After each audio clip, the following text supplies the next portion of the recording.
Welcome, everyone, to a new episode of Wired for Wonder. My name is Lori Kirkland, and I'm with deephumanx, and I am excited today to have the founder and CEO of GPARENCY with us today, Ira Zlotowitz. Welcome to the show, Ira.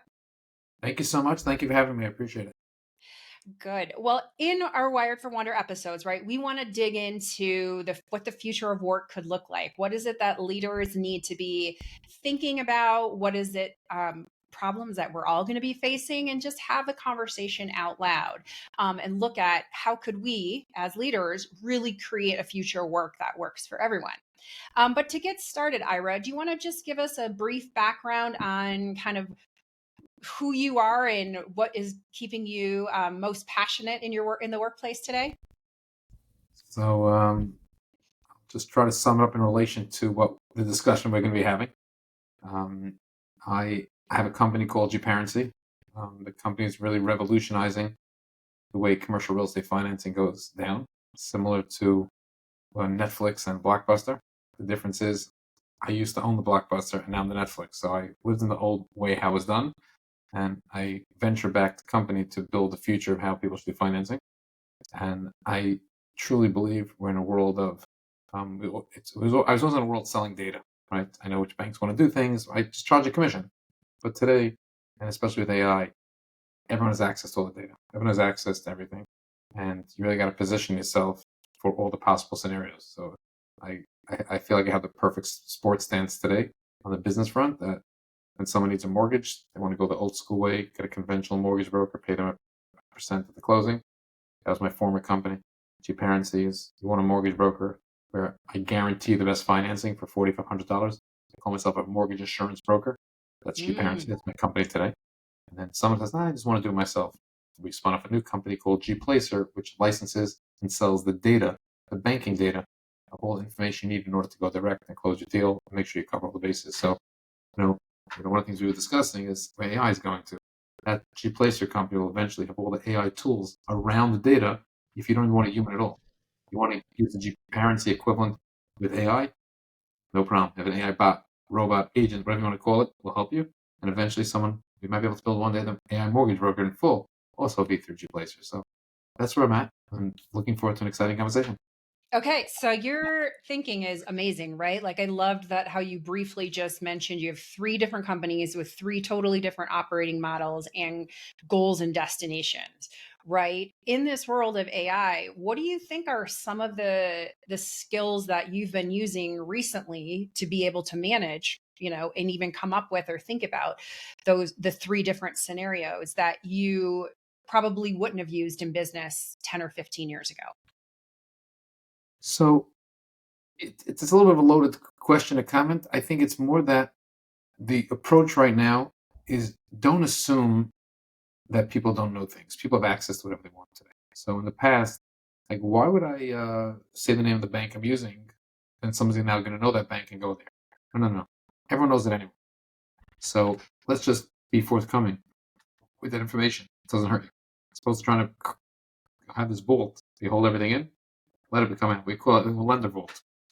With the door wide open, you pay a fee, we'll give you full unfettered access. There's nothing being held back. Number two is that the fact that every single person in the organization has to use, and we don't use ChatGPT, not just as, okay, edit my emails, it's very nice and dandy, but talk to it like you're talking to whatever expert you'd want.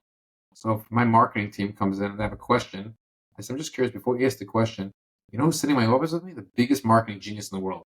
What questions do you have for them? I said, I have like a list of questions. Okay, bring it in. And then I just bring up ChatGPT. Okay, talk to it the same exact way we're talking to an expert. And as people start doing that, they get clarity in their own thoughts. They go back and forth in every area department. So I'm finding a natural equalizer is that those that are using AI in the office are so much more advanced than everybody else. And if somebody asks me who would I hire someone tomorrow, I'd rather hire someone straight out of college that is into AI and into thinking AI is going to change the world, than someone has 10, 15, 20 years experience, because every single day they have this big brother sitting on the shoulder, big sister that can answer all their questions, get smarter every single day. The 20 years of experience is not as valuable as it used to be, because AI together with the person is. So having everyone in the office do that, and I was telling you when we spoke previously, is that I have a son who he like just shows people, like he tutors them how to like start understanding this thing called AI, how to use it. And having someone like that, listen to someone what they do the whole day and say, hey, I could save a half hour every day.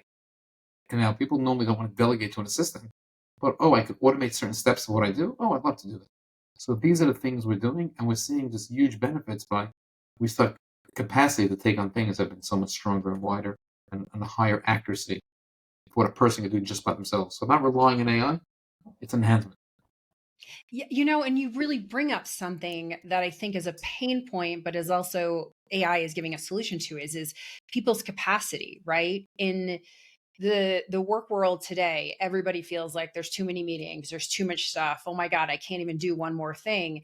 Yet the tools are available now with AI to actually relieve a lot of the pain that you're having, right? Like to get to automate and to make things move faster just when you start using it. If you do start exploring it, like you said, actually looking as a chatbot as a thinking partner, not as a tool to help me, instead of looking at it like a calculator, right? Where you're looking at it, right? Like, oh my God, you have Don't look at it as a replacement. It could be a calculator also, but it's not a it. replacement. Yeah, it's not a replacement, right? But it's like, and you also have all of the scientists, with the NASA data at your disposal too, or the best designers, or the best researchers, or the best marketers, as you mentioned. So I think that that's a really interesting point, and one that I want to highlight for the audience is, hey, if you're struggling with capacity, start there. Start with the things that are bringing you pain, because that will actually free up your capacity. And then once you start using it, you see, I like how you mentioned too, how you can see a difference between the people who are using AI and aren't, right? They're people who are starting to ask different questions, ask deeper questions. What are some of the things that you think you're seeing from your team, right? That might be different from the way business as usual has been, that people who are using AI are really bringing to the table. So just as you were talking, I was thinking also that like we have a marketing meeting and on a Zoom call, and you want to on the meeting it says we should really send out an email. Someone shares the screen with ChatGPT, and we talk about the problem we're trying to solve. And we want to come up with an email blast. What do you think? And it answers. And we take their opinion together with the group. And then we say, Yes. "Babe, that's a good point. Let's work an email." And 20 minutes later, we have the whole email campaign specced out. And an hour later, an email goes out without the normal 4 other meetings to strategize about. So you spoke about meetings before. Meetings are quicker. There's less meetings. Things get done. Things just move. Yeah. And you get And this consensus. gets compounded. Like you get consensus right there immediately, instead of having to, there's this like weird, you mentioned earlier some honesty. There's this weird thing in the workplace around professionalism of, I need to take in the information, I need to think about it, and then I have to come back with what I think is the perfect answer. And that really, really worked well worked a very long time, but like it's worked well for a very long time, probably since the industrial complex, right? Revolution really came. But now we're at a time where it's not really about getting the perfect answer, because the perfect answer now could change so quickly with all of the changes that are going on, all the connections your company has. For instance, you gave 3 different companies with marketing teams at all of that. Right. And so that idea of having the perfect answer is no longer a luxury, right? Like it's like you need to start moving faster to be able to respond in real time as things are coming up. And to just highlight again what you're saying is to like free yourself from thinking about it for, 4 to 6 meetings with 20 people involved, instead of the group of 5 people that might need to be involved to just get the email out and get it out in an hour along with the marketing thing. So I love that example. By the way, using that as I'm thinking, we actually, which is a great example of the other end of it. So we had all these strategy meetings, how to deal with, how we deal with certain software issues, and we have to, which a normal company has, what, should we enhance the old system, build a new system? How do we do it? Should we build a new system on the old system? And we hashed it all out. But then we had to put it down into writing so I to understand it. That would have been days and days, write out the whole spec. And I went to ChatGPT and I said, okay, we just finalized this is what we want to do. I want to put out a LinkedIn post. First, I want to establish the ground rules. These are the definitions of the terminal. And within 25 minutes, I had a whole white paper, and it was able to take my convoluted thoughts of going all over the map and like clean and easy. I was able to post it on WhatsApp in bite-sized pieces. There's a team of 12 people, and 100% thumbs up, no questions asked. So what So, everyone thought. So we say that would have been another meeting, someone to write it up and hash it out in the meeting, and I'm seeing all aspects, and now we can start moving on things. And then I also ask it its own opinion. Where do you think we're making a mistake? Where do you think we should do something different? And it gives its comments. So it's, I launched a brand totally with the name and everything through Japan, through ChatGPT. That's all well, my and it's problem. awesome because you're like, hey, also, what am I missing in my thinking? Like, you don't have to spend so much time on the context of level setting. You're like, here's where I'm thinking. I get to get it out, and then I get to give this to my team. And then from what you're saying, it sounds like they were like, oh, this is concise and makes enough sense for me to be able to still do my job without, with clarity, and still be aligned to your greater thinking, which I think is Exactly. a skill that leaders are going to have to really develop, which is thinking from a more macro perspective, right? Being okay with getting your thoughts out there, and you don't know every detail and you don't know every solution, but that's because things are Well, changing I too. have a question. Do you think they really have to? Or are they going to take their macro thoughts, dump it into ChatGPT, and then look like geniuses to the team? I think for the short term, if you're not doing that, you're a silly leader. I mean, I actually have a Gen Z friend who, literally works like 4 to 5 hours because their company isn't using ChatGPT yet, or any chatbots yet. And they're able to be like, well, this is the work that they're giving me. I'm asking for more, and nobody is able to produce what they need more. So I'm just doing it. Yeah, So but think about what you just said. So when the company does use it, she went from 8 hours to 5 hours. And you're talking about saving, I don't know, 25% of her day, 30% of her day. right. And then what happens when the company wakes up and 30%? So it's ever start becoming more efficient? Or all of a sudden they say, well, the next round of layoffs come in America. That's So that. I love this because this is one of those things that everybody is afraid of. And the answer is yes. And that is going to happen. We're already seeing it happen. I mean, if you're in the tech world, like I am, you're watching company, round after round of layoffs. However, at the same point, there's going to be leaders and companies that are going to look at it like, well, if I have 50% of my team's time free, like, couldn't I do greater things? Like, couldn't my organization actually create, like you did, another company to actually solve a problem that wasn't apparent 15 years ago, but is now a need in the marketplace? But we could also do some really cool things for humanity, right? Like, taking whatever industry you're in. I love this example of, like, let's say the logistics company DHL, right? Like, they're not FedEx, they're not Amazon, they're not one of the big guys, but they're in the top 10. What if they freed up all their time, 50% of their team's time, and they decided that they were going to work for something more altruistic, like they're going to be the logistics company of curing cancer, right?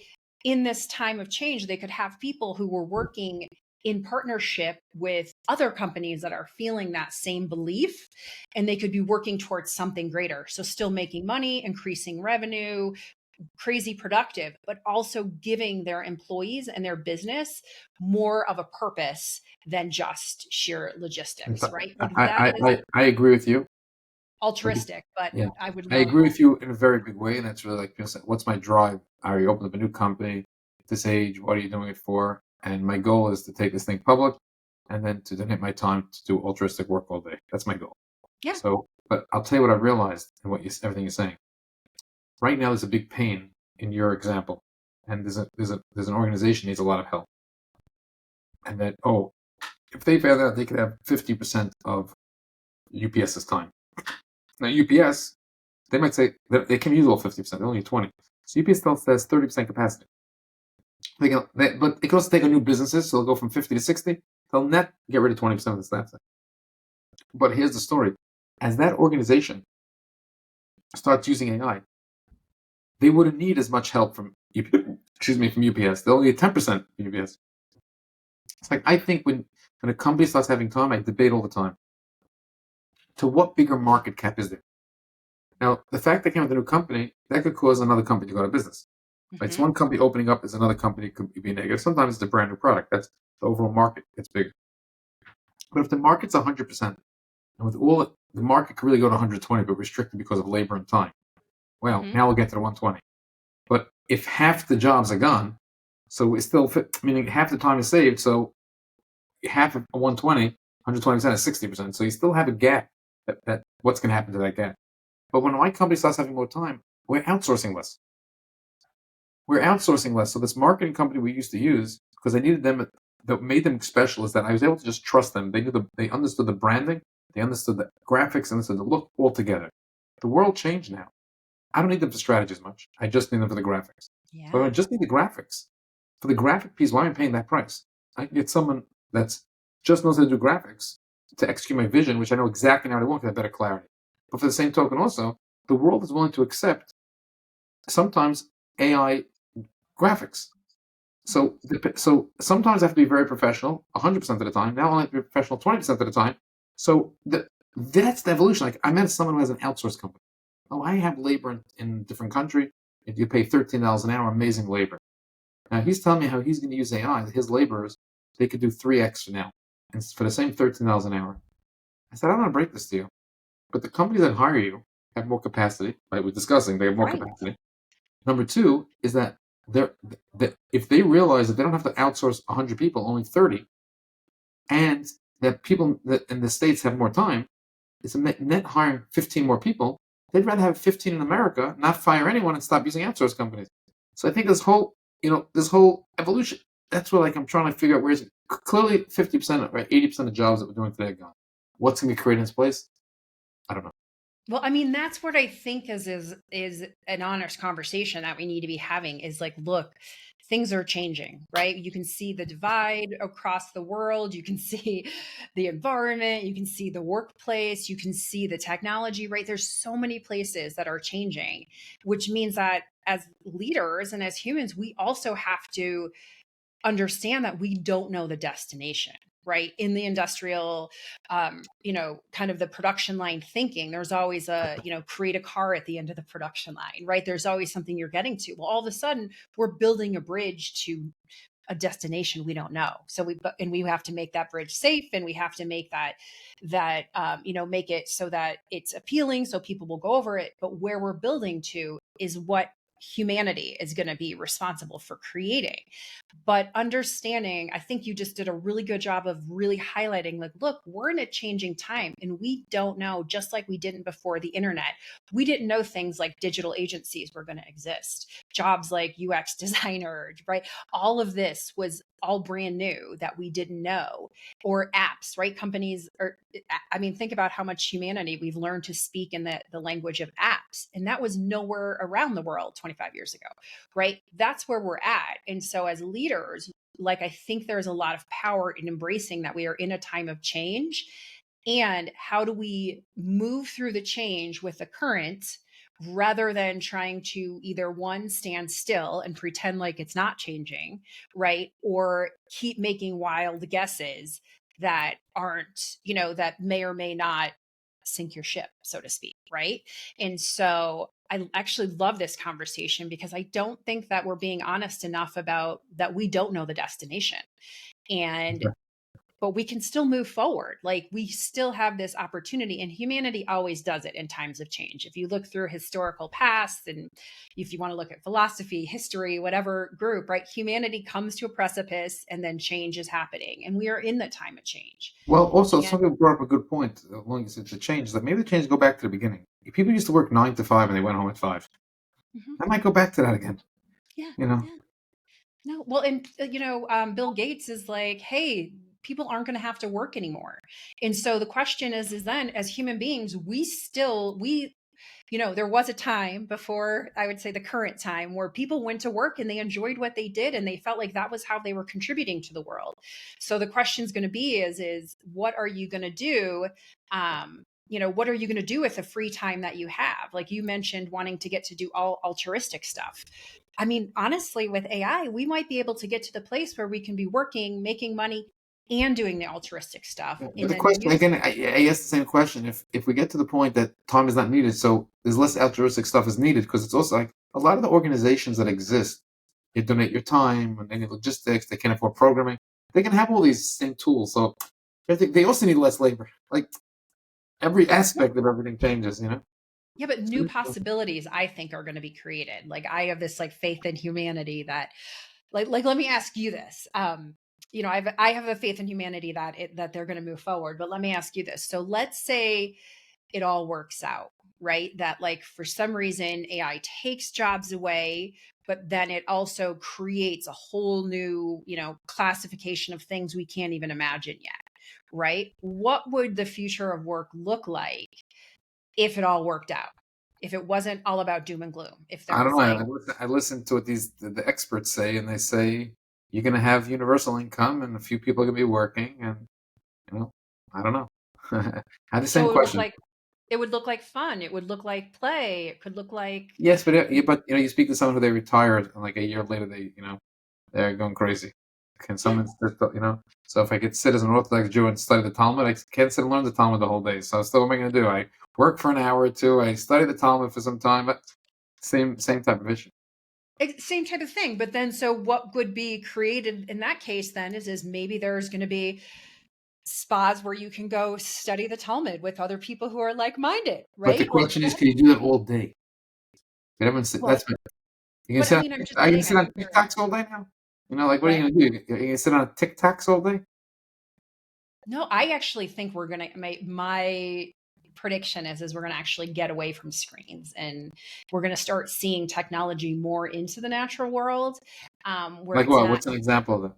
Um, like I just think, right, there's this big need for, right, getting out of being tied to your desk. So let's say we can go out and you can do walks in nature and you have, you know, you're able to actually get your work done, but you're also able to at the same time use technology to, like, let's say I'm on a hike in the mountains, right? And I see that there is I don't know, a dangerous, let's say a tree has fallen over a path, right? Like there could be ways that I could alert somebody that that's there, or figure out how can I move that myself so that the next person has a better experience. Like I think there's just going to be more natural ways. I think a lot for human healing is going to be happening, where it's not, you know, where the technology is integrated in and assisting us and giving us power when we're outside just living. So I do think that there's going to be this opportunity for us as No, humans to I tend to work what we're I living. tend to agree.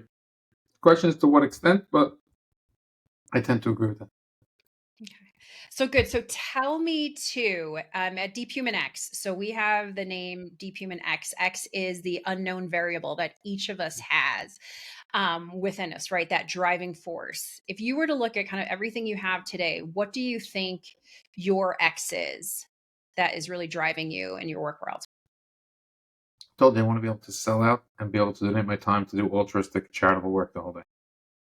Okay. I want to build the one app that is able to help people from cradle to grave instead of having For to go. what? Around what issue? Do you know yet or no? It's about just whatever you would need when you need, you know, when someone, like there's all the organizations that exist, they really overlap in the missing technology. So if you think about, take Uber, right?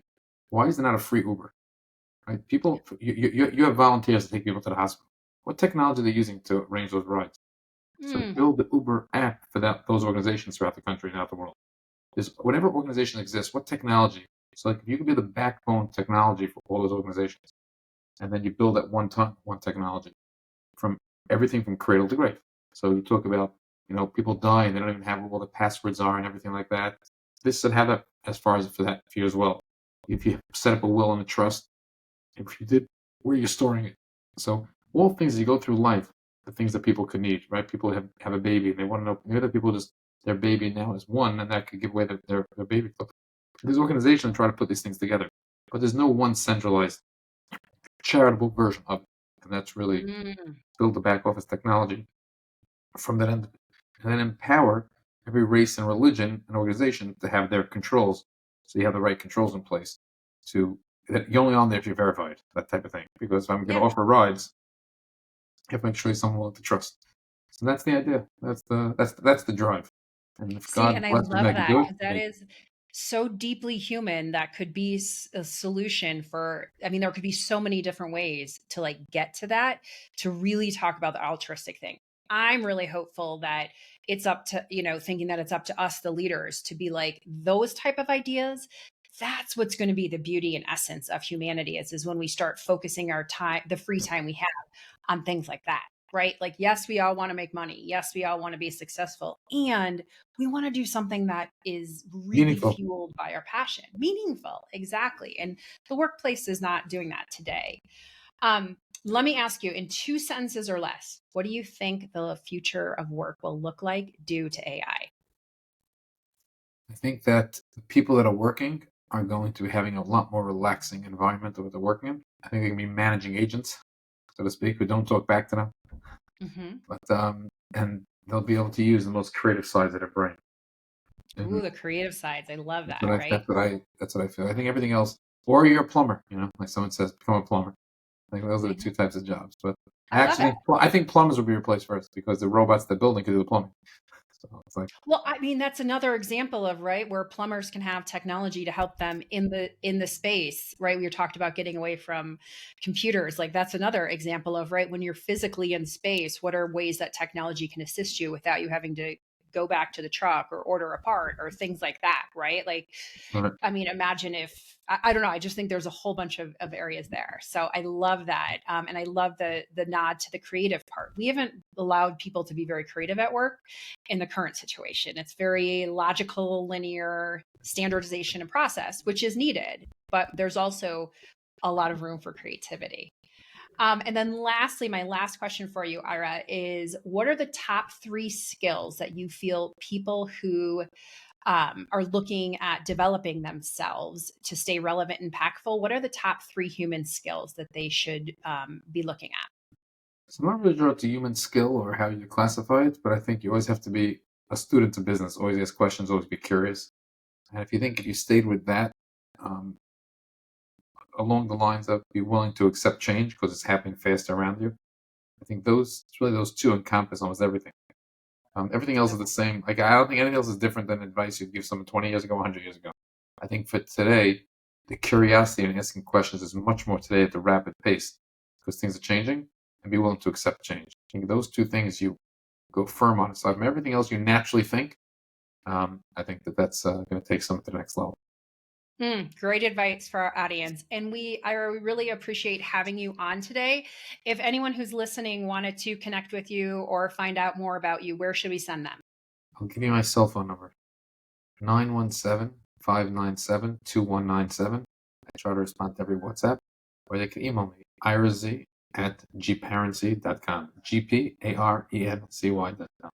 I have one number, one cell, that's it. It's no it's not being managed by somebody else. So I love that. You're so brave. And thank you for sharing that with us. And thank you for joining us today. thank you. Um, Everybody who's listening, we thank you. And Ira, thanks for your insight and knowledge. And we really appreciate having you on. Thank you so much for having me. I appreciate it.